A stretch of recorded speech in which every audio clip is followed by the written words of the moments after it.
శ్వాస. శ్వాస లేనిదే జీవితమే లేదు. మరి అలాంటి శ్వాసని ఆరోగ్యవంతంగా లయబద్ధంగా ఉంచుకునేందుకు మనం ఏ విధమైనటువంటి వ్యాయామం చేయొచ్చు? అన్నిటికన్నా ముఖ్యమైనటువంటిది ప్రాణాయామాన్ని చెయ్యొచ్చు. ప్రాణాయామం వల్ల శారీరకంగానే కాకుండా మానసికంగా కూడా ఎన్నో లాభాలను మనం పొందొచ్చు.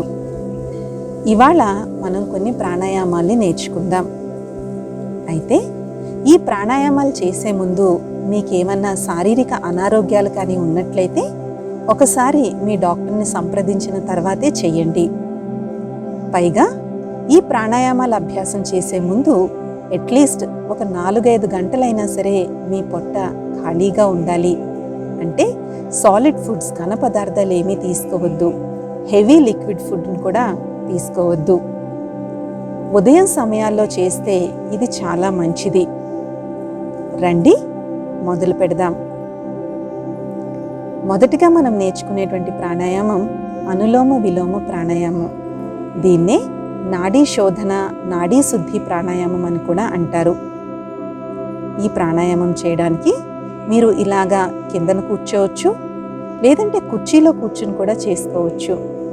కానీ ఎక్కడ చేస్తున్నా కంపల్సరీగా నడువుని, మెడని తిన్నగానే ఉంచండి. ప్రాణాయామం చేయడానికి మీ కుడి చేత్తో ఇలాగా నాసిక ముద్రను వేయండి. నాసిక ముద్ర అంటే చూపుడు వేలు, మధ్య వేలుని మన బొటకన వేలుకి ఇలా తాకించి ఉంగరం వేలుని, చిటికెన వేలుని వదులుగా వదిలేయాలి.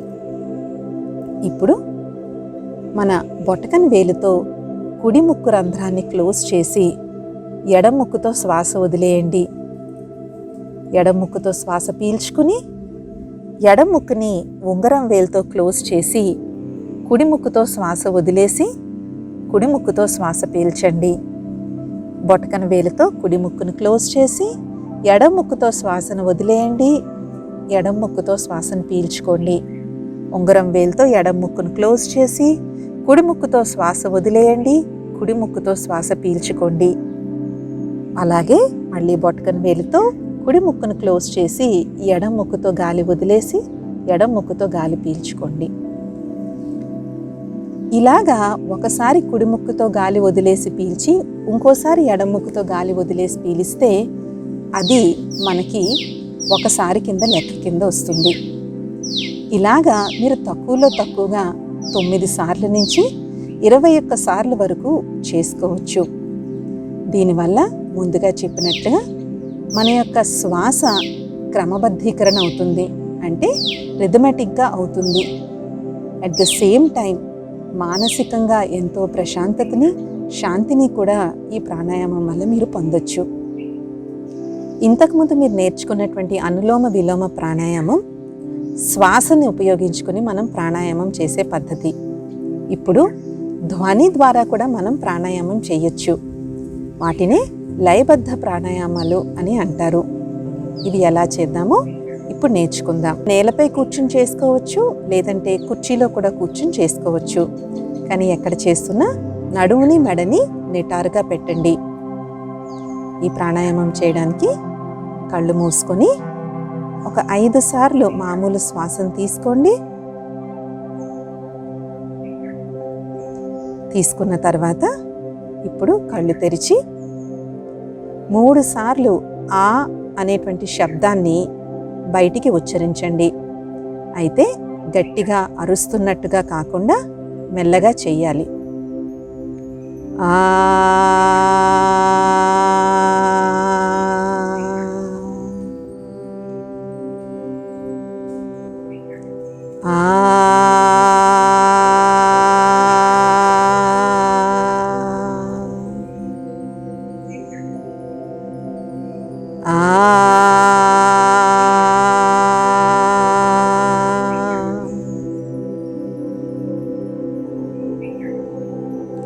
ఈ ఆకారం వల్ల వచ్చేటువంటి వైబ్రేషన్స్ యొక్క ప్రభావం శరీరం తాలూకా క్రింది భాగంలో పనిచేస్తాయి.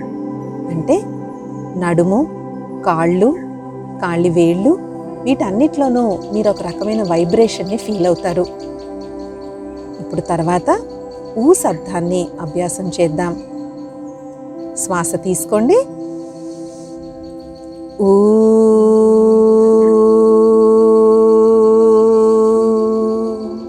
మళ్ళీ శ్వాస తీసుకోండి. ఊ.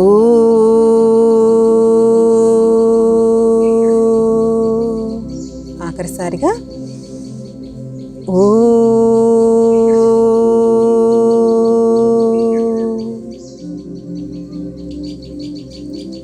ఈ ఊ శబ్దం యొక్క ప్రభావం ముఖ్యంగా శరీరం తాలూకా మధ్య భాగంపై పడుతుంది. చేతులు, ఛాతీ, పొట్ట భాగానికి ఈ వైబ్రేషన్స్ అనేవి అందుతాయి. తర్వాత శబ్దాన్ని అభ్యాసం చేద్దాం.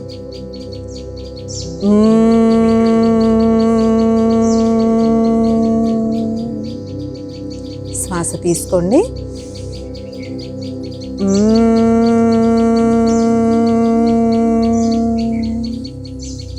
One last time.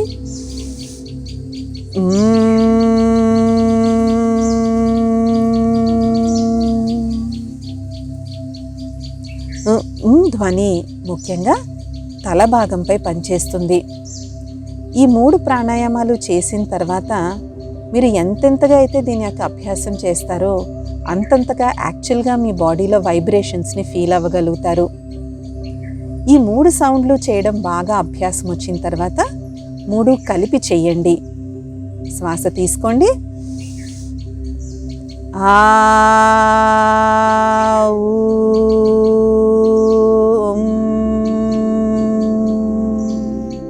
శ్వాస తీసుకోండి. ఆ.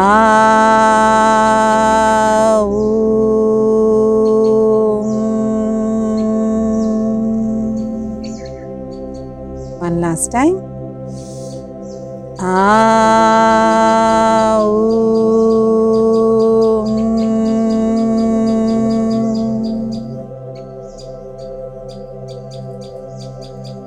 ఈ 4 ధ్వనులు కలిపితే దీన్ని లయబద్ధ ప్రాణాయామం అని అంటారు. ఈ విధంగా ప్రాణాయామం ద్వారా మీరు సంపూర్ణమైనటువంటి శారీరక, మానసిక లాభాల్ని పొందుతారని మేము ఆశిస్తున్నాము.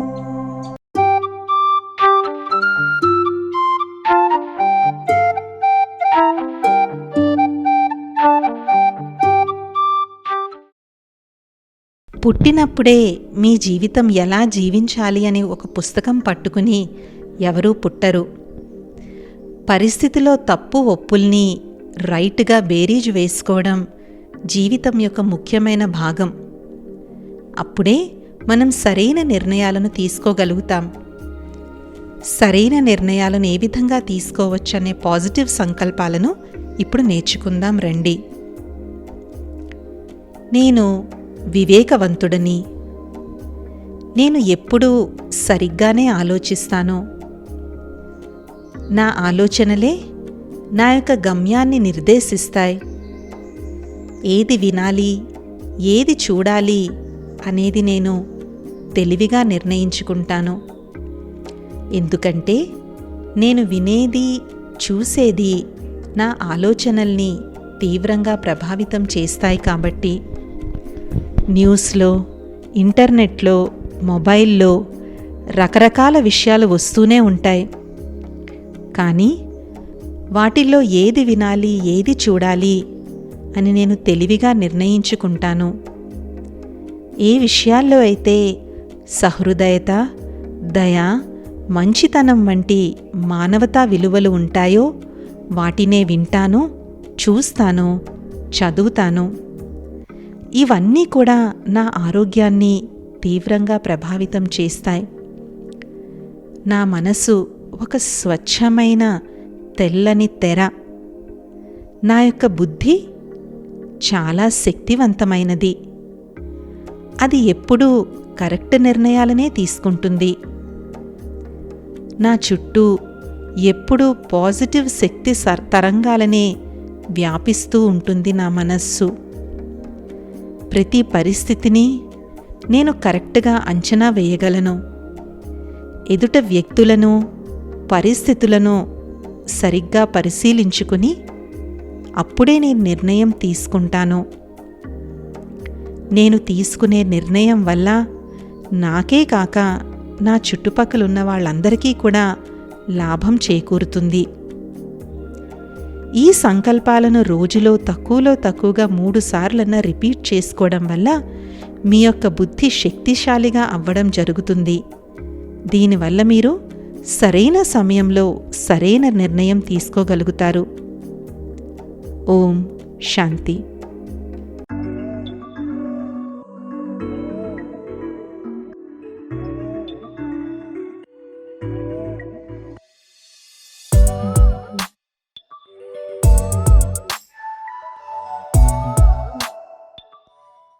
ప్రేమ లేని జీవితాన్ని మనం ఊహించుకోగలమా?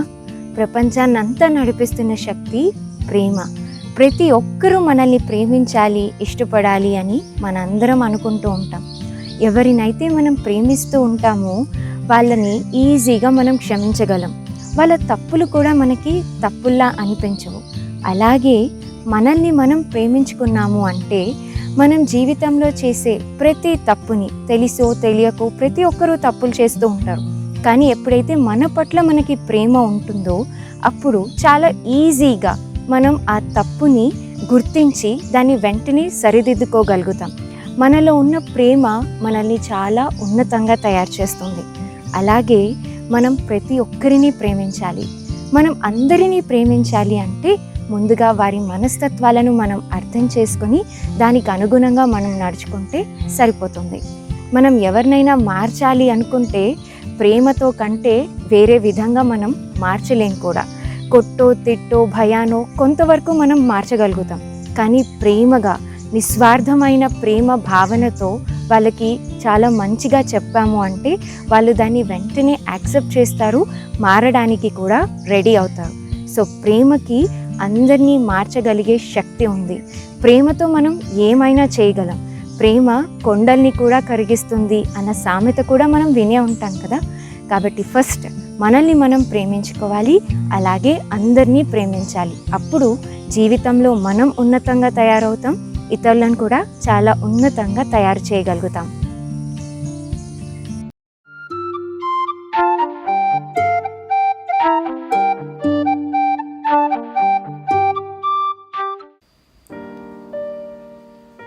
ఓం శాంతి. భగవంతుడు ప్రేమ సాగరుడు. వారి యొక్క ప్రేమమయ కిరణాలు ఆకుపచ్చని రంగులో నా పైన పడుతూ ఉన్నాయి.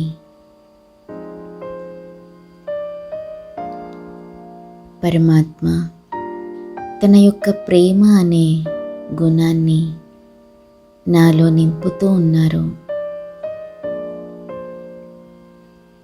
దానితో నేను పూర్తిగా ప్రేమమయంగా మారుతున్నాను. ఈ ప్రేమ అనే ఆకుపచ్చని రంగు కిరణాలు నా శరీరమంతా వ్యాపిస్తూ ఉన్నాయి. ముఖ్యంగా గుండె భాగాన్ని సురక్షితంగా ఆరోగ్యంగా చేస్తున్నాయి. గుండె సమస్యలన్నిటినీ ఈ ప్రేమ కిరణాలు సమాప్తం చేస్తున్నాయి. గుండెని ఆరోగ్యంగా చేస్తున్నాయి. నా గుండె ఇప్పుడు ఆరోగ్యంగా దృఢంగా ఉంది. ఈ ప్రేమ కిరణాలు నాలో ఈర్ష్య, ద్వేషం, అసూయ, అసహ్యం లాంటి అనేక మానసిక సమస్యలను దూరం చేస్తున్నాయి.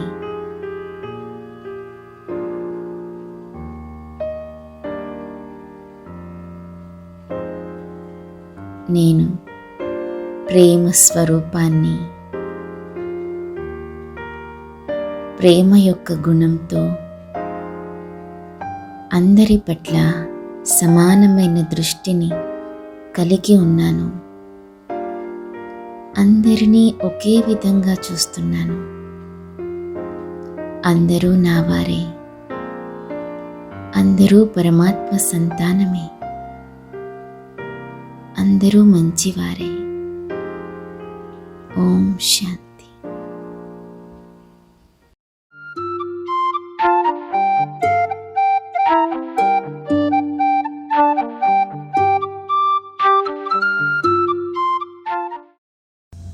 మనం ఎప్పుడైనా ఏదైనా తప్పు పొరపాటు చేశామనుకోండి, మనం ఏమనుకుంటాం? అందరూ మనల్ని అర్థం చేసుకోవాలి, మనల్ని క్షమించాలి అనుకుంటాం. అలాగే భగవంతుని కూడా మనం మన తప్పులన్నింటినీ క్షమించేయాలి అని ప్రార్థిస్తూ ఉంటాం. మరి అలాంటప్పుడు మనం కూడా అందరినీ క్షమించాలి కదా. క్షమించడం అనేది చాలా గొప్ప గుణం. మనం క్షమాగుణం కలిగి ఉంటే అది మనకి ఆనందాన్ని ఇస్తుంది, అందరికీ ఆనందాన్ని ఇస్తుంది. నిజం చెప్పాలంటే మనం క్షమించాము అంటే మనకి మనం చాలా ఉపకారం చేసుకుంటున్నట్టు. ఎందుకంటే ఎప్పుడైతే అవతల వాళ్ళు తప్పు చేస్తారో మనం వాళ్ళని క్షమించలేకపోతామో మనం లోపల చాలా అసౌకర్యంగా ఫీల్ అవుతాం, బాధపడుతూ ఉంటాం. పదే పదే వాళ్ళు చేసిన తప్పులు మనకు గుర్తొచ్చి మండిపడటము, బాధపడటం లాంటివి జరుగుతూ ఉంటాయి. మనం మానసికంగా బలహీనంగా అయిపోతాం. కాబట్టి క్షమించటం అంటే మనకి మనం ఎంతో ఉపకారం చేసుకుంటున్నాము అని అర్థం. మనం ఎప్పుడైతే ఇతరులను క్షమిస్తామో వారిలో ఆ తప్పు సరిదిద్దుకునే శక్తి నిండుతుంది. వాళ్ళు ఈజీగా దాని నుంచి బయటికి రాగలుగుతారు. వాళ్ళకి మనకి మధ్యలో రిలేషన్షిప్ కూడా చాలా స్ట్రాంగ్గా ఉంటుంది, చాలా ఆనందంగా ఉంటుంది. అన్నిటికంటే ముఖ్యమైన విషయం ఏంటంటే మనం చేసిన తప్పులకి ఫస్ట్ మనల్ని మనం క్షమించుకోవాలి. అప్పుడే మనం వేరే వాళ్ళని కూడా వాళ్ళ నుంచి క్షమాపణని మనం ఎక్స్పెక్ట్ చేయొచ్చు. సో ఫస్ట్ మనల్ని మనం క్షమించుకోవాలి ఏదైనా తప్పు చేసినప్పుడు. లేదంటే లోపల పశ్చాత్తాపం మనల్ని తినేస్తుంది, మనల్ని ఆ తప్పు సరిదిద్దుకోనివ్వకుండా చేస్తుంది. కాబట్టి జాగ్రత్త పడి మనం మన తప్పుల్ని సరిదిద్దుకుంటూ రావాలి. కాబట్టి క్షమించండి, ఆనందించండి.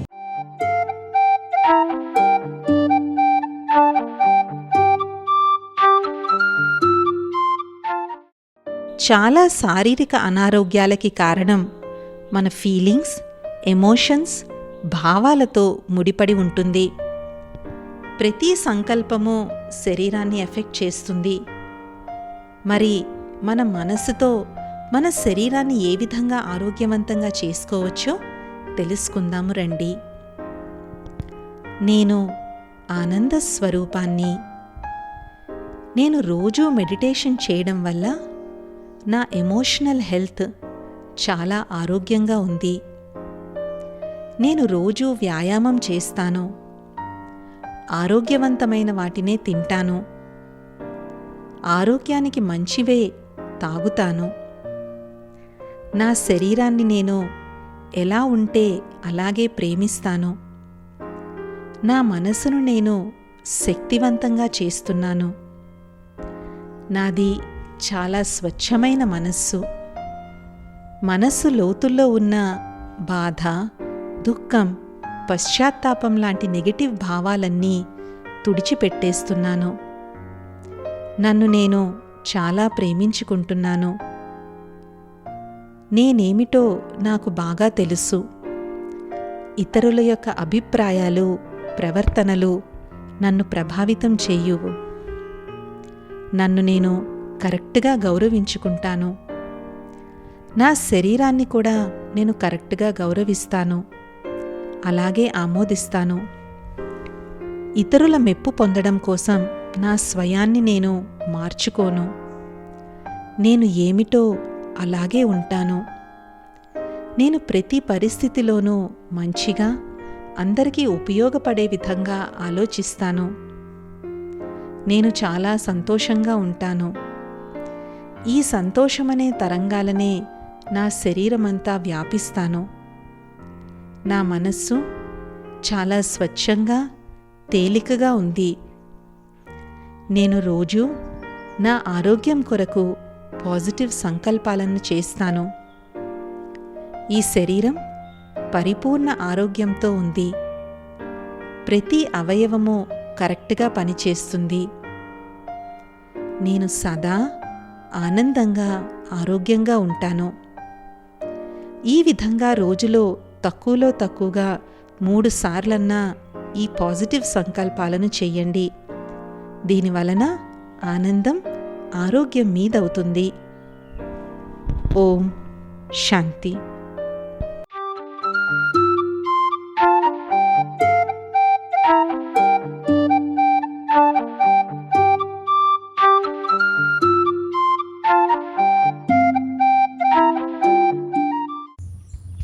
జీవితం అంతా అందరితో కలిసిమెలిసి చాలా హాయిగా, ఆనందంగా, సంతోషంగా, ఆరోగ్యంగా జీవించాలని ఎవరికుండా చెప్పండి.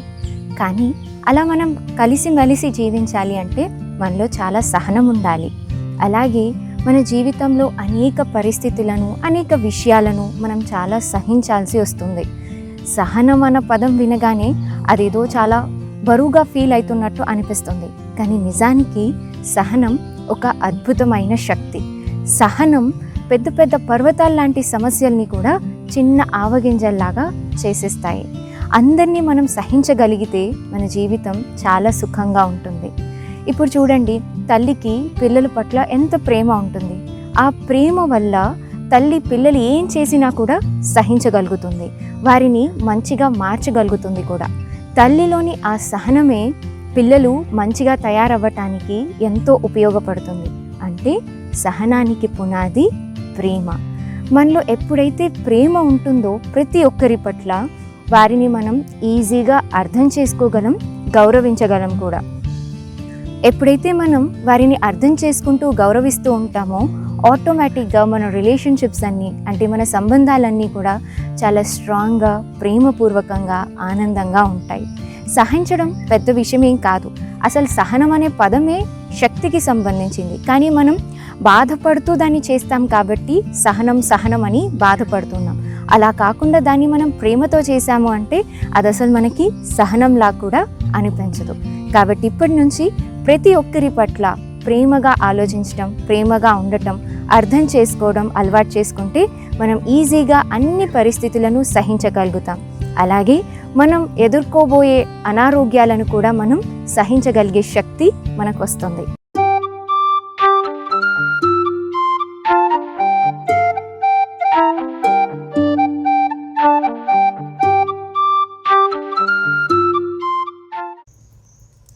హాయ్ లక్ష్మి. హాయ్ పద్మ. ఎలా ఉన్నావు? ఏంటి ఇంత బ్యూటిఫుల్ వాతావరణంలో అలా డల్గా కూర్చున్నావు? ఏం చెప్పమంటారు పద్మ, అసలు నిద్ర పట్టట్లేదు. ఎన్ని రాత్రులు అయిందో నేను నిద్రపోయి, నిద్ర అనేదే రావట్లేదు. అవునా? నిద్ర సరిగా పోకపోతే ఎన్నో హెల్త్ ప్రాబ్లమ్స్ వస్తాయి తెలుసా? అవునా? నిద్రలోనే మన మైండ్, బాడీ రెండు రిలాక్స్ అవుతాయి, మన సిస్టమ్స్ అన్నీ చక్కగా పనిచేస్తాయి. ఒకవేళ మనం నిద్ర సరిగ్గా పోలేదనుకో మన డైజెస్టివ్ సిస్టమ్ ఎఫెక్ట్ అవుతుంది, మన బ్రెయిన్ సరిగ్గా పనిచేయదు, కరెక్ట్ డెసిషన్స్ తీసుకోలేము, విసుగు, కోపము, చిరాకు అన్నీ ఎక్కువ అవుతాయి పద్మ. మనకి చాలా అవసరం, కనీసం రోజుకి 8 గంటలు నిద్ర మనకి చాలా ముఖ్యం పద్మ. అవునా? అసలు ఇన్ని టెన్షన్స్ ఉంటున్నాయి కదా, ఈ టెన్షన్స్ అన్నింటినీ మర్చిపోవడం అసలు సాధ్యమేనంటారా? అసలు టెన్షన్ ఎందుకు పడాలి లక్ష్మి? మనం చేయాల్సిన బాధ్యత సక్రమంగా చేసి తర్వాత ఆ భగవంతుడి మీద భారమే, ఆయనే చూసుకుంటాడు. మన పని సక్రమంగా చేసామా లేదా అన్నది ముఖ్యం. ఫలితం ఆటోమేటిక్గా వస్తుంది. ఓకే. ఇంకొక విషయం పద్మ, పిల్లలతోటే పెద్ద సమస్య అయిపోయింది ఇప్పుడు. వాళ్ళు అసలు చెప్పిన మాట కూడా వినట్లేదు, చెప్పే విషయాన్ని అర్థం చేసుకోవట్లేదు, సరిగ్గా చదువుకోవట్లేదు, ఏం చెయ్యాలో అర్థం కావట్లేదు. నేను ఒక విషయం చెప్తా విను లక్ష్మి.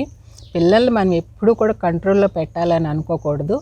పిల్లలతో మనం ఒక మంచి ఫ్రెండ్ లాగా బిహేవ్ చేయాలి. అప్పుడే వాళ్ళ విషయాలన్నీ మనతో షేర్ చేసుకుంటారు. అప్పుడు మనం వాళ్ళ ప్రాబ్లం ఏంటో తెలుసుకొని వాళ్ళకి గైడెన్స్ ఇవ్వచ్చు. అంతేకాకుండా ఇంకోటి ఏంటంటే మనం వాళ్ళ మీద ఎక్కువ ఎక్స్పెక్టేషన్స్ పెట్టుకోకూడదు లక్ష్మి. వాళ్ళ మీద ప్రెషర్ కూడా క్రియేట్ చేయకూడదు. ఎంత వరకు వచ్చిందో దాంతోనే మనం సంతృప్తి పడాలి, అంతా మంచిగా జరుగుతుంది. ఇంకొకటి పద్మ, ఆఫీస్లో కూడా వర్క్ చాలా ఎక్కువైపోతుంది. నా కింద వాళ్ళు కూడా వర్క్ పెండింగ్ అంతా పెట్టేస్తున్నారు, అర్థం కావట్లేదు ఏం చెయ్యాలో. అలాగా? అయితే ఒక పని చేయి లక్ష్మి, నీ పనులన్నీ చక్కగా లిస్ట్ రాసుకొని ప్లాన్ చేయి. ఏ పని ముందు చేయాలి, ఏ పని వెనక చేయాలి అని ప్లాన్ చేసుకొని ఆ పనులని అందరికీ డిస్ట్రిబ్యూట్ చేసి అందరూ కలిసి ఒక టీం వర్క్ లాగా ఒక పని తర్వాత ఒక పని చేయండి. ఓకే. వాళ్ళు చేయటం లేదు అని నువ్వు ఎప్పుడు నెగటివ్ ఫీలింగ్ పెట్టుకోవద్దు. వాళ్ళని ఎంకరేజ్ చేసి బాగా చేస్తున్నారు అని నువ్వు కూడా పాజిటివ్గా వీళ్ళు బాగా చేస్తారు అనే పాజిటివ్ వైబ్రేషన్స్ వాళ్ళకి ఇవ్వు. తప్పకుండా నీ పని ఈజీగా అయిపోతుంది, నీకు పెండింగ్ అనేది ఉండదు. ఇంకొకటి పద్మ, ఇన్ని చాలా చెప్పావు, చాలా హ్యాపీగా అనిపించింది.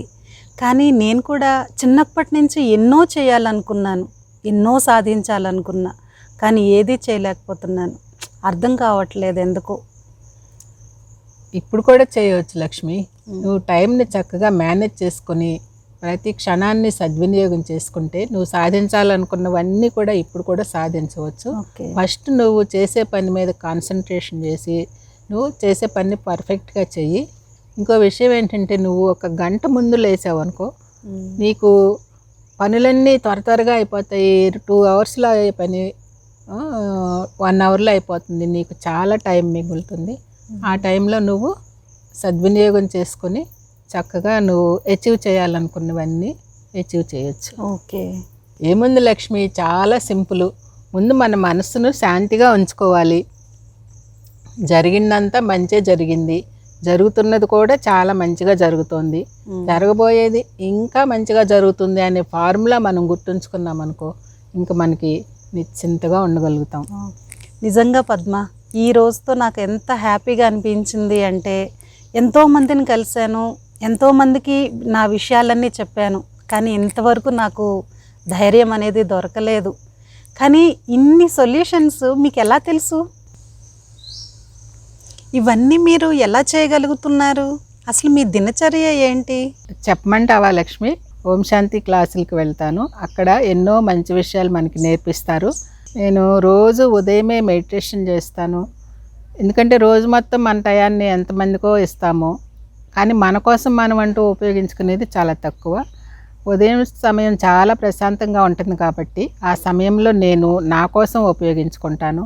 నాతో నేను మాట్లాడుకుంటాను, భగవంతుడితో ప్రార్థన చేసి ఆయన నుంచి నేను శక్తి తీసుకుంటాను.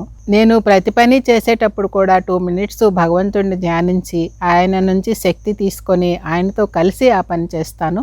వంట చేసేటప్పుడు కూడా భగవంతుడు స్మృతిలో ఉండి ఆ భగవంతుడి నుండి ఆ శక్తి కిరణాలు ఆ ఆహారానికి ప్రసరింపచేసి అప్పుడు నేను వంట చేస్తాను. దానివల్ల ఏమవుతుందంటే, అది తినే వాళ్ళకు కూడా మంచి ఆలోచనలు వస్తాయి, వాళ్ళ ఆరోగ్యం బాగుంటుంది. మేము సాత్విక ఆహారమే తీసుకుంటాము. మంచినీళ్ళు తాగేటప్పుడు కూడా ఆ నీటిలో భగవంతుడి యొక్క శక్తి కిరణాలు ప్రసరింపచేసి ఆ నీటిని తాగుతాము. దానివలన మనకి శక్తి లభిస్తుంది, పాజిటివ్ ఎనర్జీ లభిస్తుంది. అలాగా పద్మ, అయితే నన్ను కూడా మెడిటేషన్ సెంటర్కి తీసుకెళ్తారా? నేను కూడా మెడిటేషన్ నేర్చుకుంటాను. తప్పకుండా లక్ష్మి, తప్పకుండా తీసుకెళ్తాను. రేపే మనం అక్కడికి వెళ్దాము. అక్కడ వెళ్ళగానే అసలు నీ ఆ ప్రశాంతమైన వాతావరణానికి, ఆ వైబ్రేషన్స్కి నీ టెన్షన్స్ అన్నీ దూరం అయిపోతాయి.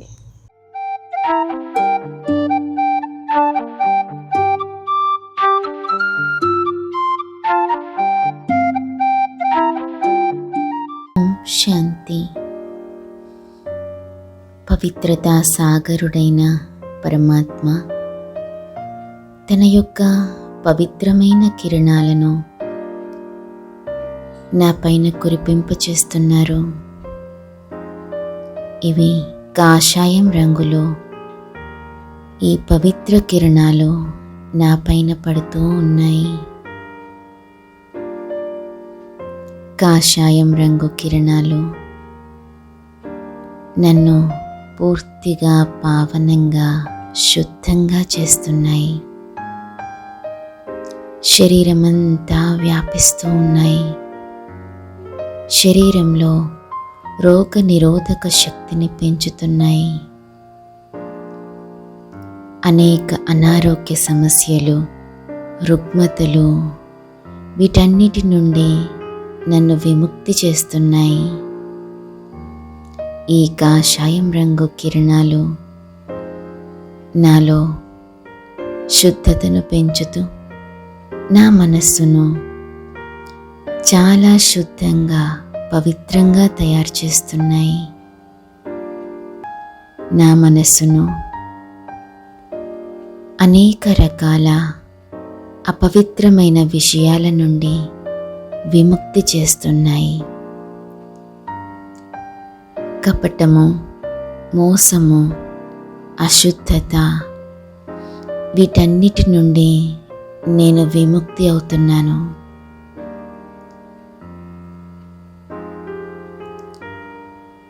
పరమాత్మ యొక్క పవిత్రమైన కిరణాలు నన్ను పావనంగా, శుద్ధంగా చేస్తున్నాయి. ఓం శాంతి.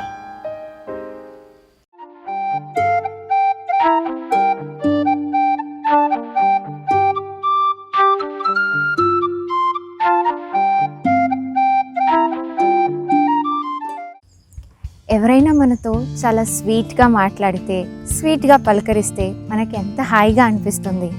అందరూ మనతో చాలా మంచిగా మాట్లాడాలి, మధురంగా మాట్లాడాలి అని అనుకుంటాం.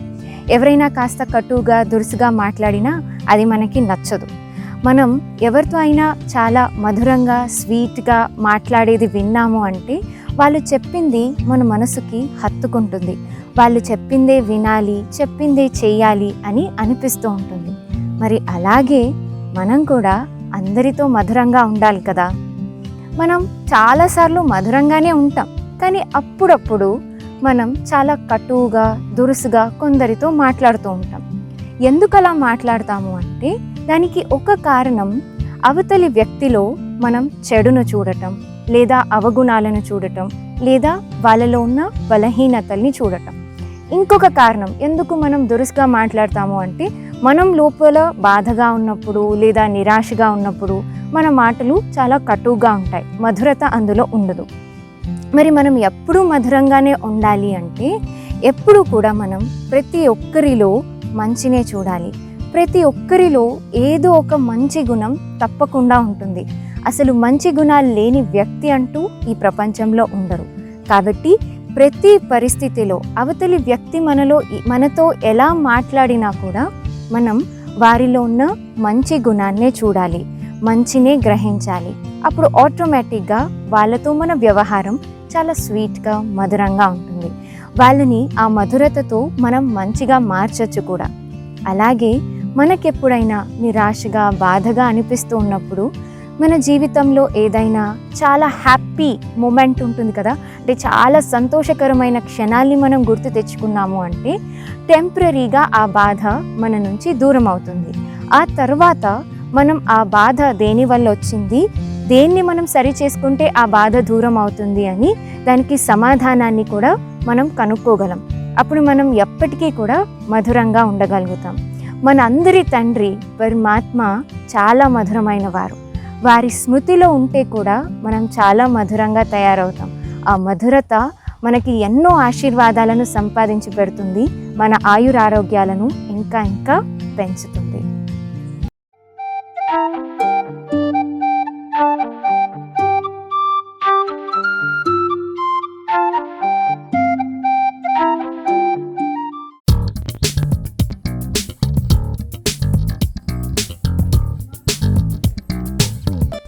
సోది చెబుతానమ్మ సోది, ఉన్నది ఉన్నట్టు చెబుతాను, లేనిది లేనట్టు చెబుతాను.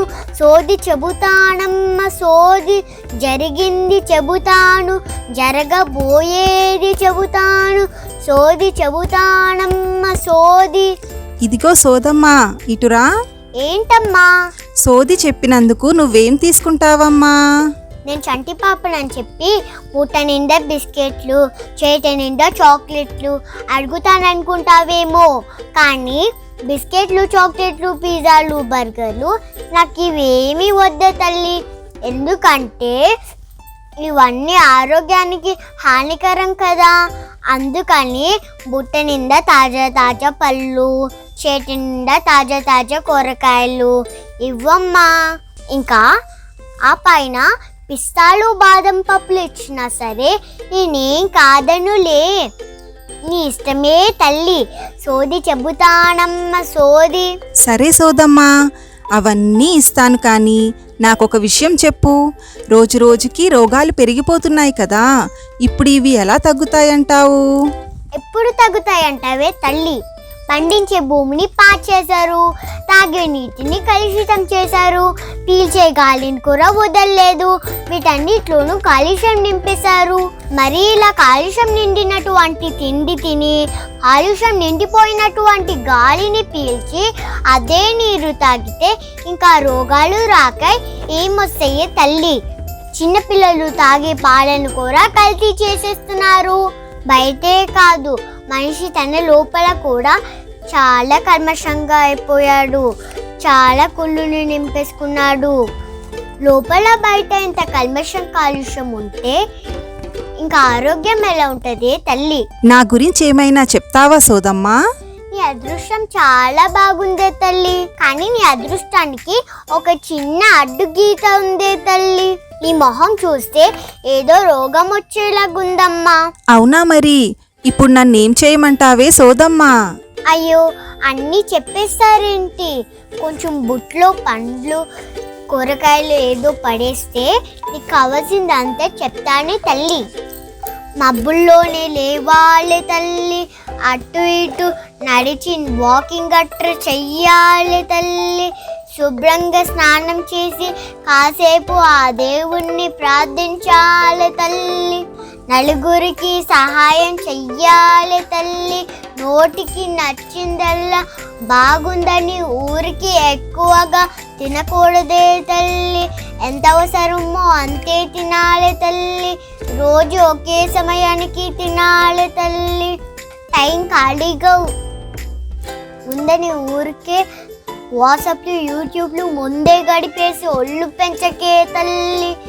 కాస్త మంచి పుస్తకాలు చదువు, మంచి మాటలు వింటే నీ మనసు ఆరోగ్యంగా ఉంటుంది తల్లి. నీ మనసు బాగుంటే ఆరోగ్యం దానంతటా అదే వస్తుంది తల్లి. చీకటి పడక ముందే తినాలి తల్లి. రాత్రి త్వరగా పడుకోలే తల్లి. ఇవన్నీ నువ్వు చేస్తే ఏ రోగం రమ్మన్నా రాదే తల్లి. అలాగే సోదమ్మా, చాలా బాగా చెప్పావు. నువ్వు చెప్పినట్టే చేస్తాను. నువ్వు మళ్ళీ ఇక్కడికి ఎప్పుడొస్తావు? అయ్యో తల్లి, ఇవన్నీ నువ్వు చేస్తే ఇంకా నేను రావాల్సిన అవసరం ఉండదే తల్లి. సోది చెబుతానమ్మ సోది, ఉన్నది ఉన్నట్టు చెబుతాను, లేనిది లేనట్టు చెబుతాను.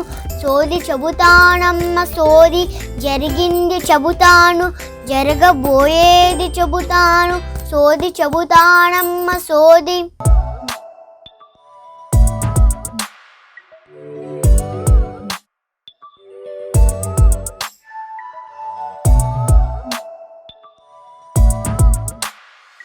ఓం శాంతి. నేను సుఖస్వరూప ఆత్మను. నా తండ్రి భగవంతుడు సర్వ సుఖాలను అందించే సుఖసాగరుడు, దుఃఖహర్త, సుఖకర్త. నా యొక్క అనేక దుఃఖాలను దూరం చేస్తూ నన్ను సుఖీగా చేస్తున్నారు.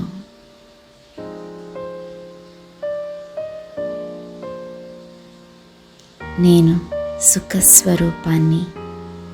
పరమాత్మ నుండి వస్తున్న సుఖం యొక్క పసుపు పచ్చని కిరణాలు నా యొక్క జీర్ణాశయం పైన ఎక్కువ ప్రభావం చూపిస్తున్నాయి. జీర్ణ వ్యవస్థనంతా బాగు చేస్తున్నాయి. జీర్ణాశయంలో అనేక సమస్యలను ఈ సుఖమయ కిరణాలు సమాప్తం చేస్తున్నాయి.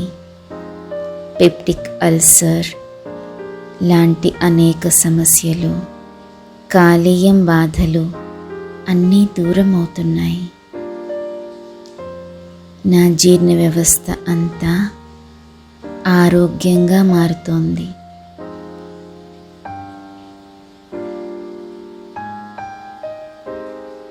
ఈ పసుపు పచ్చని కిరణాలు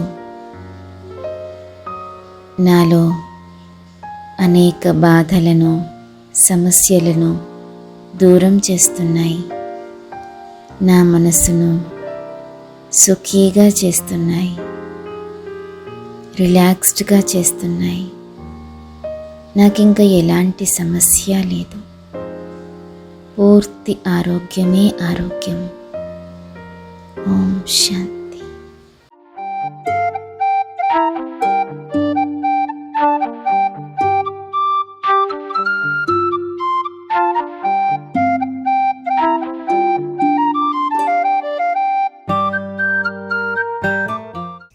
మనం అప్పుడప్పుడు చాలా సరదాగా హాయిగా ఏకాంతంగా గడపడానికి విహారయాత్రలకు వెళ్తూ ఉంటాం. అక్కడికి వెళితే మనకు విశ్రాంతి దొరుకుతుంది, మళ్ళీ మనం ఇంటికి తిరిగి వచ్చి యాక్టివ్గా పని చేసుకోవచ్చు అని అందరం అనుకుంటూ ఉంటాం. ఎందుకంటే ఎప్పుడైతే మనం ఏకాంతంగా ఉంటామో మనసు చాలా రిఫ్రెష్ అవుతుంది, చాలా శాంతిగా అవ్వటంతో పాటు చాలా శక్తివంతంగా కూడా అవుతుంది, చాలా చురుకుగా మళ్ళీ పని చేయగలుగుతుంది. అందుకనే మనం అప్పుడప్పుడు అలా విహారయాత్రలకు వెళ్ళి ఏకాంతంగా సమయాన్ని గడపాలని అనుకుంటాం. ఏకాంతానికి అంత శక్తి ఉంది. మనం రోజు బయటికి వెళ్ళటమే కాకుండా ఇంట్లోనే ఏకాంతంగా కూడా ఉండొచ్చు. ఇంటిలో అన్ని పనులు చేసుకుంటూ అది ఎలా కుదురుతుంది అని ఆలోచిస్తున్నారా? మామూలుగా మనం శరీర ఆరోగ్యం కోసం రోజు కొంత సమయాన్ని వ్యాయామానికి కేటాయిస్తాం. అప్పుడు శరీరం చాలా స్ట్రాంగ్గా ఆరోగ్యంగా అవుతుంది అని మనందరికీ తెలుసు. అది మనం రోజు చేస్తూ ఉంటాం కూడా. ఎలాగైతే మనం శరీరం కోసం సమయాన్ని పెడుతూ ఉన్నామో అలాగే మన కోసం మన మనస్సుని చాలా చురుకుగా పని చేయించుకోవటానికి రోజు మనం ఇంట్లోనే ప్రశాంతంగా ఏకాంతంగా గడపచ్చు. ఏకాంతం అంటే ఎక్కడికో వెళ్ళి వేరే వేరే ప్రదేశాలని చూడటం ఒక్కటే కాదు, మనం ఇంట్లోనే ఉంటూ మన మనసుకి ఏకాంతాన్ని విశ్రాంతిని కలిగించవచ్చు. రోజు మనం ఏకాంతంగా కూర్చొని ఏం చేయాలి? ఫస్ట్ మన గురించి మనం ఆలోచించుకోవాలి. అసలు మనం ఎలా ఆలోచిస్తున్నాము, మన జీవితం ఎలా ఉంది, మన జీవితంలో అన్నిటికంటే ముఖ్యమైనది ఏంటి, మనం ఎలా మాట్లాడుతున్నాము, ఎలా పని చేస్తున్నాము, మనల్ని మనం ఎలా తీర్చిదిద్దుకోవాలి, ఎలా జీవితంలో ముందుకు వెళ్ళాలి, మన వాళ్ళ కోసం మనం ఏం చేస్తూ ఉన్నాము, ఇంకా మనం ఏం చేయొచ్చు, నేను ఎంత సంతోషంగా ఉంటున్నాను, ఎంత సంతోషాన్ని అందరికీ ఇస్తున్నాను, ఇలాంటి విషయాలు మనం ఏకాంతంగా కూర్చుని రోజు మాట్లాడుకున్నాం అనుకోండి, మనసుకి కొత్త ఉత్సాహం కలుగుతుంది. అలాగే ఏకాంతంలో కూర్చుని భగవంతుడిని స్మృతి చేశామనుకోండి, ఆయన దగ్గర నుంచి అన్ని శక్తులని మనం పొందొచ్చు. ఆయనతో మనం హృదయపూర్వకంగా మాట్లాడచ్చు కూడా. మనం ఎంత ప్రేమగా భగవంతుని ఏకాంతంగా కూర్చుని స్మృతి చేస్తామో మన జీవితం అంత ఉన్నతంగా భగవంతుడు తయారు చేస్తారు.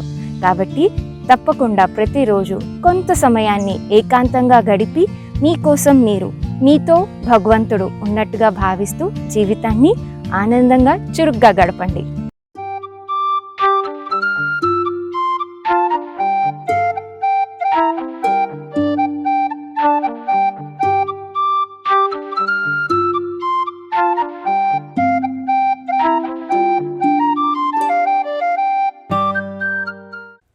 నమస్తే. సంపూర్ణ ఆరోగ్యం కార్యక్రమానికి మిత్రులందరికీ స్వాగతం. మన జీవితంలో చిన్న చితక లేదంటే పెద్ద పెద్ద అనారోగ్యాలు ఎన్నో వస్తూ ఉంటాయి. ఒక్కోసారి వాటి మీద మనకి సరైన అవగాహన లేని కారణంగా భయాందోళన చెందుతూ ఉంటాం. మరి అలాంటి కొన్ని సాధారణంగా వచ్చేటువంటి అనారోగ్యాల గురించి సంపూర్ణ వివరణ ఇచ్చేందుకు ఇవాళ మనతో పాటు ఉన్నారు ప్రతిభావంతులైనటువంటి డాక్టర్ గీరెడ్డి రవీందర్ రెడ్డి గారు. డాక్టర్ రవీందర్ రెడ్డి గారు గాంధీ హాస్పిటల్లో ఎంబీబీఎస్ చదివే సమయంలోనే అనేక మెరిట్ అవార్డులను పొంది ఉన్నారు. తర్వాత ఎండి general physician, DM neuro physician చేసిన తర్వాత సికింద్రాబాద్ కిమ్స్ హాస్పిటల్లో న్యూరో డిపార్ట్మెంట్లో విశిష్టమైన సేవలను అందించారు. తర్వాత తన స్వస్థలమైనటువంటి కామారెడ్డిలోనే doctor Geereddy Ravinder Reddy neuro and eye హాస్పిటల్ని స్థాపన చేసి కామారెడ్డిలో ఉన్నటువంటి ప్రజలందరికీ కూడా మరియు ఆ చుట్టుపక్కల ప్రాంతాల వాళ్ళకు కూడా విశిష్టమైనటువంటి వైద్య సేవల్ని అందిస్తూ ఉన్నారు. డాక్టర్ రవీందర్ రెడ్డి గారిని ఇవాళ మన కార్యక్రమానికి మనం స్వాగతిద్దాం. నమస్తే డాక్టర్ గారు. నమస్తే లావణ్య గారు. మాకు వెర్టిగో, గిడ్డీనెస్, కళ్ళు తిరగడం అని రకరకాల పేర్లు వింటూ ఉంటాం. అసలు ఈ వ్యాధి ఏంటి, దాని యొక్క వివరాలు మాకు తెలియజేస్తారా? Okay madam. కళ్ళు తిరగడం, గిడ్డీనెస్, వట్టైగో ఇవన్నీ కామన్గా ఒకే టర్మ్లో వట్టైగో అంటాం. ఈ వట్టైగో అనేది మామూలుగా బ్రెయిన్లో 2 రకాలుగా వస్తుంది. అంటే బ్రెయిన్లో ప్రాబ్లం వల్ల వస్తుంది, ఈవెన్ నరాల ప్రాబ్లం. ఈవెన్ నరాల ప్రాబ్లం వల్ల వచ్చేదాన్ని పెరిఫెరల్ వట్టైగో అంటాం. బ్రెయిన్ ప్రాబ్లంతో వచ్చేదాన్ని సెంట్రల్ వట్టైగో అంటాం. ఏ రకమైన కళ్ళు తిరగడము అయినా, గిడ్డినెస్ అన్నా, వట్టైగో అన్నా, ఈ 3 టర్మ్స్ కలిపి మనం వట్టైగో అంటాం. ఈ వర్టిగో వచ్చిన వ్యక్తికి లక్షణాలు ఏ విధంగా ఉంటాయి? ఇందులో 2 రకాలుగా ఉంటాయి. ఒకటేమో పొజిషనల్ వట్టైగో అంటాం. పొజిషన్ చేంజ్ అయినప్పుడు మనం కళ్ళు తిరగడం, కళ్ళు చీకట్లుగా రావడం, తులినట్టు అవ్వడం అలా ఉంటుంది. అది పొజిషన్ చేంజ్ వల్ల. మనం ఈవెన్ తలని వెనకకి, ముందుకు కానీ, సైడ్లో కానీ తిప్పినప్పుడు మనం కళ్ళు చీకట్లు వచ్చేసి తిప్పినట్టు అవుతుంది. ఇంకోటి బెడ్ పైన పడుకొని కూడా ఈవెన్ కూర్చున్నప్పుడు కానీ, కూర్చొని పడుకున్నప్పుడు కానీ, ఆ టైంలో కూడా కొన్ని సెకండ్స్ల వరకు కొంచెం గిడ్డినెస్గా ఉంటుంది. తర్వాత పడుకొని లెఫ్ట్ సైడు, రైట్ సైడ్ అలా తిరిగినప్పుడు కూడా తిప్పడం ఉంటుంది కొంచెం. సెంట్రల్ వట్టైగో అంటే కామన్గా ఈ బ్రెయిన్ రిలేటెడ్ ప్రాబ్లం వల్ల వస్తుంది. బ్రెయిన్ ప్రాబ్లంలో మెయిన్ స్ట్రోక్ సడన్గా వస్తుంది. అది సడన్గా అంటే క్షణాలలో వచ్చేస్తుంది. బ్రెయిన్ స్ట్రోక్ అంటాం. ఆ బ్రెయిన్ స్ట్రోక్ కూడా యూజువల్గా చిన్న మెదడు, బ్రెయిన్ స్టెమ్, చిన్న మెదడులో బ్లడ్ క్లాట్ అవ్వడం కానీ, బ్లడ్ కారడం కానీ, కొన్ని రకాల ఇన్ఫెక్షన్ వల్ల కూడా, ఫీవర్ వచ్చి మెదడు వాపు వ్యాధి లాంటిది అలా వచ్చినప్పుడు కూడా ఇన్ఫెక్షన్స్తో కూడా తిప్పడం స్టార్ట్ అవుతుంది. ఇంకోటి ఏంటంటే ట్యూమర్స్, బ్రెయిన్ ట్యూమర్స్ అంటాం. అదేంటంటే స్లోగా స్టార్ట్ అవుతుంటుంది. ట్యూమర్ ఏంటంటే చాలా ఫస్ట్ ఇనిషియల్గా చిన్నగా ఉంటుంది. దాని తర్వాత సైజు పెరుగుతున్నాక మనకు ఈ గిడ్డినెస్ అనేది, వట్టైగో అనేది బ్రెయిన్ స్టెమ్ ఆ చిన్న మెదడులో బ్లడ్ క్లాట్ అవ్వడం కానీ, కారడం కానీ వస్తుంది. ఇంకా కొన్ని కారణాలు ఏంటంటే ఈ బ్రెయిన్ ట్యూమర్స్ చిన్న పిల్లల్లో ఉంటుంది. ఈవెన్ ఓల్డ్ ఏజ్లో కూడా వస్తుంటాయి బ్రెయిన్ ట్యూమర్స్. గడ్డలు ఉన్నాయని చెప్తారు. ఇనిషియల్గా కొంచెం స్లోగా కొంచెం స్టార్ట్ అవుతుంది. కొన్ని రోజులు గడిచిన తర్వాత ఏంటంటే ఇప్పుడు అసలు నిలబడలేకపోతున్నాను, నడుస్తుంటే తూలినట్టు అవుతుంది. అది బ్రెయిన్ ట్యూమర్స్ వల్ల అవుతుంది. ఇంకోటి ఏంటంటే బ్రెయిన్ ట్రామా అంటే ఇన్ ద సెన్స్ ఈవెన్ పడ్డ తర్వాత చిన్న మెదడులో కారొచ్చు, అది కూడా బ్లడ్ కారడం కిందనే వస్తుంది. ఇంకొంచెం ఇది మామూలుగా బ్రెయిన్ ట్యూమర్స్ రిలేటెడ్ వట్టైగో అంటాం. అది కొంచెం స్లోగా స్టార్ట్ అయ్యి కొంచెం ఎక్కువ అవుతూ ఉంటుంది. ఇంకోటి ఏంటంటే బీపీ, కామన్గా low BP, even 70, 80 systolic BP అలా ఉన్నప్పుడు కూడా మనం పడుకున్నప్పుడు కొంచెం బీపీ మెయింటైన్ అవుతుంది. మనం సడన్గా లేవగానే ఏమవుతుందంటే బ్లడ్ అంతా కిందికి పూలైపోయి బ్రెయిన్కి బ్లడ్ సర్క్యులేషన్ తగ్గి కూడా అలా బీపీ తక్కువ ఉన్న వాళ్ళలో కూడా గిడ్డినెస్ వస్తుంటుంది. ఇంకోటి ఏంటంటే హిమోగ్లోబిన్, రక్త శాతం బాగా తక్కువగా ఉన్న ఎనీమియా అంటాం, తగ్గిపోవడం. ఆ ఎనీమియాలో కూడా మనం చూస్తుంటాం తరచుగా నాకు తిప్పుతుంది, కళ్ళు తిరిగినట్టు అవుతుంది, ఆయాసం వస్తుంది. దానివల్ల కూడా వాళ్ళు నడుస్తుంటే సరిగా అడుగులు వేయకపోవడము అలాంటిది. అంటే రక్తం తక్కువ ఉన్నా తిప్పడం స్టార్ట్ అవుతుంది. ఈ గిడ్డినెస్, వర్టిగో ఎక్కువగా ఎవరికి వస్తూ ఉంటుంది? ఏ వయసు వాళ్ళకి, లేదంటే ఏమన్నా ప్రాబ్లమ్స్ ఉన్న వాళ్ళకి, అసలు ఎవరికి ఎక్కువగా ఈ ప్రాబ్లం వస్తుంది? కామన్గా ఈ ఓల్డ్ ఏజ్ అంటే ఒక 60, 70 ఏజ్ క్రాస్ అయిన వాళ్ళలో కామన్గా వస్తుంది. అది ఎందుకంటే మనం మామూలుగా ఏజ్ రిలేటెడ్ ప్రాసెస్లో వస్తుంది. అది మనం మామూలుగా కొందరికి కళ్ళు అంటే ఏజ్ అవుతున్నాక కంటి చూపు తగ్గడము, వినికిడి తగ్గడము అలాంటిదే బ్రెయిన్ కూడా ఏమవుతుందంటే ఈ సెన్స్ ఆర్గాన్స్ అనేది చిన్నగా అయిపోయి తగ్గిపోవడం వల్ల బ్యాలెన్స్ ఉంచుకోలేకపోతారు వాళ్ళు కామన్గా. అంటే ఎక్కువగా ఓల్డ్ ఏజ్ పీపుల్లో చూస్తుంటాం. వాళ్ళే చెప్తుంటారు ఎప్పుడు నడుస్తుంటే తూడినట్టు అవుతుంది. అది ఇంకా కొంచెంగా మిడిల్ ఏజ్ వాళ్ళలో వస్తుంది. మిడిల్ ఏజ్ వాళ్ళలో అంటే ఈ రక్తం బాగా తక్కువగా ఉండడము, బీపీ తక్కువగా ఉండడము, ఒక్కొక్కసారి బీపీ ఎక్కువైనా వస్తుంది. హై బీపీ వల్ల కూడా తిప్పుతుంది, పడిపోతున్నాము అని చూస్తే బీపీ ఎక్కువ వస్తుంది. అంటే మిడిల్ ఏజ్లో కూడా కొంచెం ఎక్కువగానే ఉంటుంది. చిన్నపిల్లల్లో యూజువల్గా చాలా తక్కువగా ఉంటుంది. చిన్నపిల్లలు ఏంటంటే మనం ముందు చెప్పినట్టుగా బ్రెయిన్ ట్యూమర్స్ కానీ, తర్వాత బ్రెయిన్లో చిన్నపిల్లల్లో కూడా ఈవెన్ జెనెటికల్గా కూడా కొన్ని అనామలీస్ ఉంటాయి. అంటే పుట్టుకతోనే కొన్ని మార్పులు ఉంటాయి. వాళ్ళలో కూడా కొంచెం చిన్నపిల్లల్లో కూడా ఉంటుంది. కానీ కంపేర్ చేస్తుంటే పెద్దవాళ్ళలో ఎక్కువగా ఉండి, మిడిల్ ఏజ్లో కొంచెం తక్కువగా ఉండి, చిన్నపిల్లల్లో చాలా తక్కువగా ఉంటుంది. అలాగే ఈ ప్రాబ్లం వచ్చినటువంటి వాళ్ళు ఏ విధమైన టెస్టులు చేయించుకోవాలి, ఎలాగ వాళ్ళకి తెలుస్తుంది అంటే? ఓకే, కామన్గా మనం ఫస్ట్ చెప్పినట్టు పొజిషనల్ వట్టైగా ఉంటాం. పొజిషన్ చేంజ్ అయినప్పుడు వస్తుందంటే అంత పెద్దగా వరి కావాల్సిన అవసరం లేదు. ఈ సమస్య ఉన్నటువంటి వాళ్ళు ఏ విధమైన టెస్టులు చేయించుకోవాలి? మేడం మీరు కామన్గా మనం చెప్పినట్టుగా ఈ 2 రకాలుగా వట్టైగా ఉంటుందని చెప్పాము. ఒకటేమో పెరిఫెరల్ వట్టైగో అని చెప్పాము. అంటే అది యూజువల్గా ఏంటంటే ఈ చెవి సంబంధిత నరాలు ఉంటుంది కదా, ఆ చెవిలో ప్రాబ్లమ్స్ కొందరికి ఉంటాయి. చెవి నరం సంబంధించి అందులో ఏంటంటే ఈ చెవిలో నొప్పి కానీ, చెవిలో సౌండ్ వస్తుంటుంది కొందరికి, టిక్ టిక్ టిక్ సౌండ్ కానీ, బజ్జింగ్ సౌండ్స్ వస్తుంటాయి. ఆ సౌండ్ వచ్చిన వాళ్ళలో కానీ, ఇంకా వినికిడి తగ్గడం, ఆ చెవి నరం సంబంధించి వయసు వల్ల చెవి వినికిడి తగ్గుతుందని చెప్పాము కదా, ఆ చెవి నరం సంబంధించి అంటే వినికిడి తగ్గిన వాళ్ళలో కూడా వస్తుంది. అలాంటప్పుడు మనం యూజువల్గా ఏంటంటే ఇయరింగ్ ఎయిడ్స్, అంటే మనం దానికి సరిపోయే ఫ్రీక్వెన్సీ తోటి ఇయరింగ్ ఎయిడ్ పెట్టుకున్నాం అనుకోండి, ఆ సౌండ్ తగ్గింది అంటే, వినికిడి కొంచెం పెరిగింది అంటే ఈ వినికిడి తూలడం అనేది తగ్గుతుంది. అంటే అవి చెవి నరం సంబంధించింది అవి. ఈ బ్రెయిన్ స్ట్రోక్ అయితే ఏంటంటే మనం ముందు చెప్పినట్టు సడన్గా వస్తుందన్నాం. సడన్గా ముందు బాగానే ఉంది, సడన్గా నైట్ పడుకున్నాం, మార్నింగ్ లేసే వరకు ఇలా తిప్పడం స్టార్ట్ అయింది అంటే అది ఎమర్జెన్సీ. అదేంటంటే కొంచెం బ్రెయిన్ స్ట్రోక్ అంటే బ్లడ్ కారడము, బీపీ ఎక్కువై బ్లడ్ కారడం కానీ, బ్లడ్ క్లాట్ అవ్వడం కానీ అలా. కాబట్టి అది ఎమర్జెన్సీ సిచ్యువేషన్లో మనం చేసుకోవాల్సింది ఏంటంటే మినిమం సిటీ స్కాన్ బ్రెయిన్, లేదంటే ఇంకా కొంచెం అడ్వాన్స్ ఏంటంటే ఎంఆర్ఐ బ్రెయిన్ చేసుకోవడం. ఎందుకంటే అది ఎమర్జెన్సీ కాబట్టి బ్లడ్ క్లాట్ అయింది అనుకోండి, మనకేంటంటే ఇంకా కొంచెం ఎక్కువ అవుతూ ఉంటుంది, పెరుగుతూ ఉంటే ఈవెన్ ఒక్కొక్కసారి ఏమైందంటే పేషెంట్ అన్కాన్షియస్లోకి వెళ్ళిపోతారు. చిన్న మెదడు కాబట్టి అన్ని వైటల్ ఏరియా ఉంటుంది. పేషెంట్ అన్కాన్షియస్లోకి వెళ్ళి అంటే బయటకు రావడం కూడా చాలా కష్టం అవుతుంది.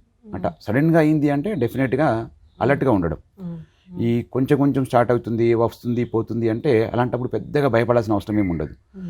మనం ఈ పెరిఫెరల్ వట్టెగోకి మాత్రము కొన్ని మామూలుగా ఇంట్లోనే టెస్టులు ఉంటాయి. స్ట్రేట్ లైన్ మీద ఒక లైన్ గీసుకొని స్ట్రేట్ లైన్ మీద మనం నడుస్తున్నామా లేదా అనేది చూసుకోవడం, అదొకటి. ఇంకోటి పడుకొని లేచినప్పుడు ఏమన్నా వస్తుందా అబ్జర్వ్ చేయరు మామూలుగా. యూజువల్గా పడుకొని లేచినప్పుడు ఏమైనా వస్తుందా, కూర్చొని పడుకున్న టైంలో ఏమైనా వస్తుందా, తిరుగుతున్న టైంలో ఏమైనా వస్తుందా, అది చూసుకోవడం, అదొకటి. ఇంకోటి ఏంటంటే ఈ కామన్గా వాళ్ళు ఓల్డ్ ఏజ్ పీపుల్ వస్తారు ఈ మెడ దగ్గర నొప్పితోటి. కాబట్టి మెడ దగ్గర సర్వైకల్ రీజన్లో కామన్గా అంటే చిన్నది అంటే రొటీన్గా చేసేది అంటే సర్వైకల్ ఎక్స్రే చేస్తారు, మెడ దగ్గర ఎక్స్రే తీస్తారు. కానీ సర్వైకల్ స్పాండైలోసిస్ అనేది చాలామంది భయపడుతూ ఉంటారు.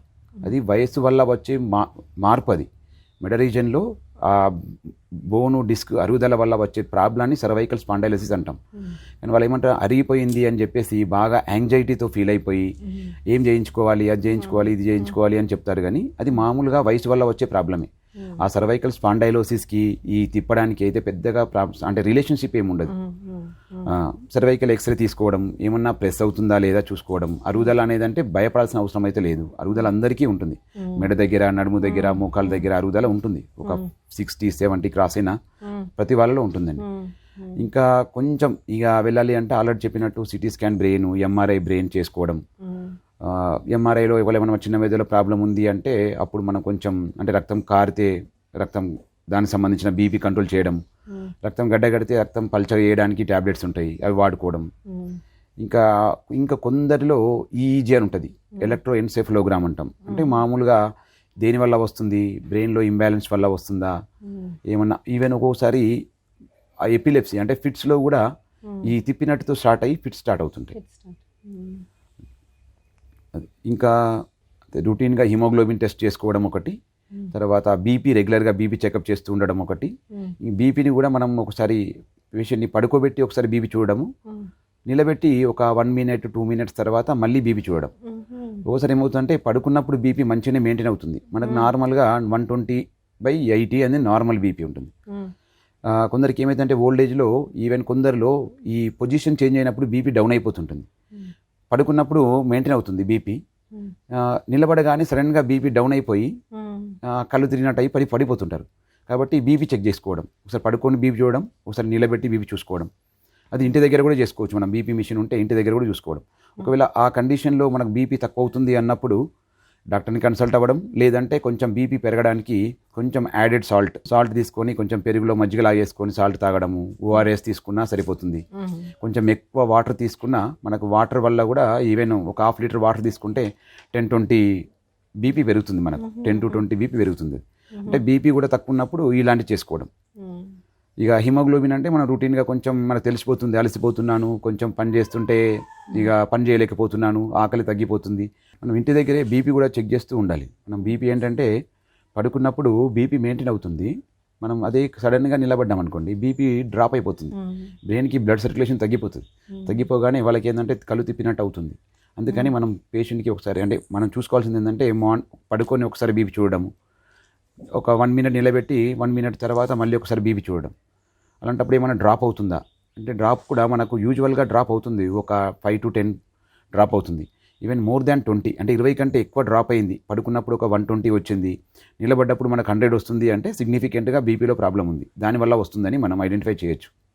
అది బీపీ డౌన్ అయినప్పుడు ఏంటంటే మనం కొంచెం ఈ యాడెడ్ సాల్ట్ తీసుకోవడము, అంటే ఉప్పు కలుపుకొని మజ్జిగలో వేసుకొని తాగడం, ఒకటి ఓఆర్ఎస్ అది తీసుకొని వాటర్లో కలుపుకొని తాగడము. ఇంకా తర్వాత వాటర్, ప్లెయిన్ వాటర్ కూడా ఒక 1/2 లీటర్ వాటర్ తీసుకున్నామంటే ఒక 10 to 20 బీపీ పెరుగుతుంది అది. కాబట్టి ఆ ఇంటి మెజర్స్ అవి, ఇంటి దగ్గర చేసుకోవాల్సిన మెజర్స్ అవి. ఇంకా హిమోగ్లోబిన్ గురించి అంటే రక్తం తక్కువ ఉన్న వాళ్ళలో కూడా వాళ్ళకి తెలిసిపోతుంది, అలసిపోవడము, పని చేస్తుంటే అలసిపోవడము, ఆకలి లేకపోవడము, ఇంకా బలహీనతగా అనిపించడము. అలాంటప్పుడు హిమోగ్లోబిన్ టెస్ట్ చేసుకుంటే కూడా మనకి హిమోగ్లోబిన్ తక్కువ ఉంది అంటే ఈ రక్తం పెరగడానికి చాలా రకాలుగా ఉన్నాయి. బాగా తక్కువగా ఉంది అంటే బ్లడ్ ఎక్కించడం కానీ, ఇక కొంచెం మోడరేట్గా తక్కువ ఉంది అంటే ఇంజెక్షన్స్ తోడుతుంది, బాగా సివియర్గా మైల్డ్గా ఉంది అంటే ట్యాబ్లెట్స్ తోటి సరిపోతుంది మనకి. అవి ఇంటి దగ్గర చూసుకోవాల్సింది మనం ఇవి. ఇప్పుడు ఈ ప్రాబ్లం వచ్చినటువంటి వాళ్ళకి ఇంటి దగ్గర తీసుకునే జాగ్రత్తలు కాకుండా special treatments like medication or surgeries అలాంటివి ఏమన్నా ఉంటాయా వాళ్ళకి? ఉంటాయి మేడం. మామూలుగా ఈ సెంట్రల్ వర్టిగో అని చెప్పిన వాళ్ళలో ఏంటంటే ఈవెన్ బ్లడ్ క్లాట్ అయ్యి ఒక్కొక్కసారి మనకి ఏమవుతుందంటే లోపల బ్రెయిన్ స్టెమ్ మొత్తం అంటే చిన్న మీద మొత్తం డ్యామేజ్ అవుతుంటుంది. ఆ టైంలో ఏంటంటే మన కళ్ళ ముందే ఇంకా వరుస అవుతుంది, పేషెంట్ బ్యాడ్ అవుతున్నాడు అన్నప్పుడు సర్జరీ కూడా ఉంటుంది. మనకి ఏంటంటే వెనకాల ఈ బ్రెయిన్ పార్ట్ ఆ బోన్ తీసి పొట్టలో పెడతారనమాట.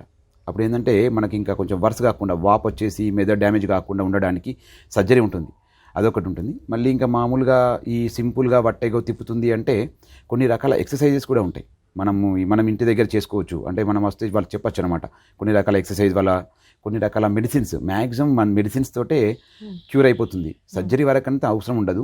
మనం ముందు చెప్పుకున్నట్టు బ్రెయిన్ ట్యూమర్స్ ఉన్నాయంటే డెఫినెట్గా ఎన్ని ట్యాబ్లెట్స్ ఇచ్చినా, ఎన్ని మెడిసిన్స్ ఇచ్చినా అది ఇంప్రూవ్ అవ్వదు.